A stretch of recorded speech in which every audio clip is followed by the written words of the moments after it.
of you that do know me, well, I apologize. In case you didn't know, Stephen has actually been the best man in a lot of weddings. Every time he gave a best man speech, he would always start off with what I like to call a catchphrase. He once said that a best man speech should be like a mini skirt, long enough to cover the essentials, but short enough to keep your attention. Now, I tried to come up with my own catchphrase, and well, I couldn't really think of anything, so I decided I would tell you all the same thing I tell my wife every time she comes to the bedroom. Thanks for being here. I'll try and make this quick.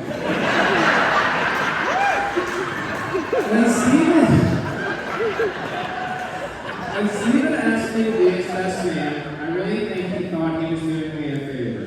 However, I kind of looked at it like jury duty. You don't really want to do it, but you know that you have to, so you show up and you make the best of it. All joking aside, it is my greatest honor to be standing here today with my brother on his wedding day.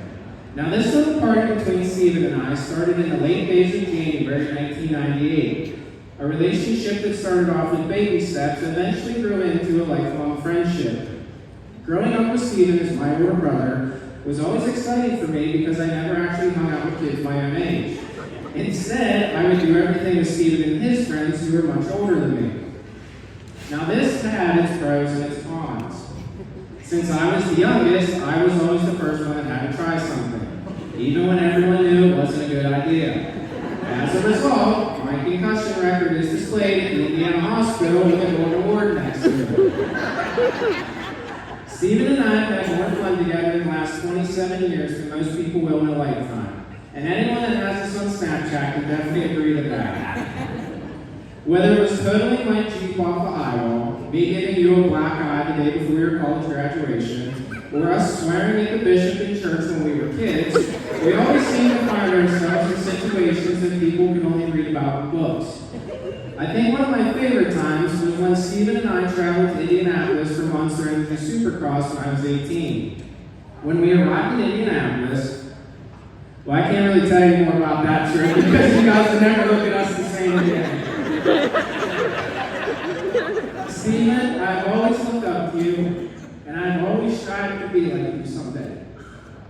You have shown and taught me so many life lessons, and you have paved my road to success more than you will ever know. You always set the bar high, and you always made sure I was headed down the right path, and I'm sure that I would be in jail if it wasn't for you. If you were to look up the definition of what a big brother should be in a dictionary, your name should be listed as the definition. Now let's fast forward to the part where Stephen is talking to this girl from work. I didn't know her name. All that I knew was she loved watching Grey's Anatomy, and she was from Butler. I knew whoever this girl was had to be special, because the last time I saw my brother this excited about something, it was when McDonald's announced they were bringing back the buy one get one Big Mac.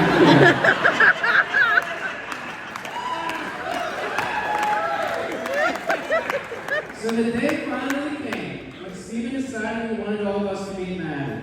The plan was to have a fire, and then they were going to stop over after dinner. Well, I arrived, and I'm patiently waiting to meet Stephen and his new girlfriend.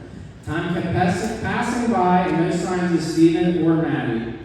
Just when I thought maybe they decided not to come, I heard Stephen's truck pull into the driveway. From around the side of the house came one of the hottest chicks I have ever laid eyes on.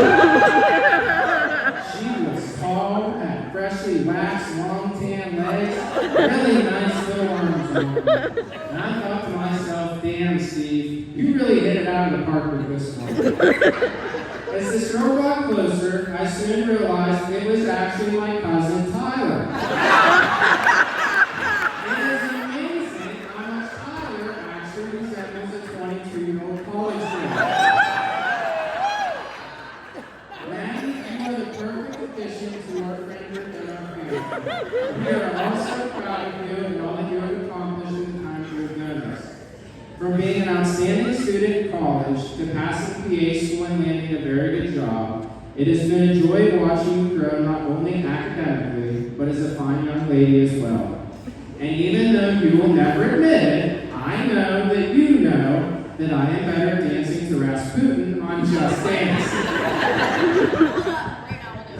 Stephen and Maddie, you are both starting this journey called marriage. I want you both to take a moment and look around at all these people sitting here. All these people are here today because they love you and support you, except for Scuzz. Scuzz is here just for a free meal. I feel confident that there will never be a problem too big or a life issue too strong that will ever come between the two of you. Not every day of marriage is easy, but remember this, it isn't you against each other, it is you both together against whatever the issue may be. Now it is time for me to start wrapping this speech up because Maddie said I was only allowed to have the mic for a total of 3 minutes, which is actually a minute and a half longer than Stephen will last tonight. So everyone would please join me by raising your glasses for a toast. I would like to make a toast to Stephen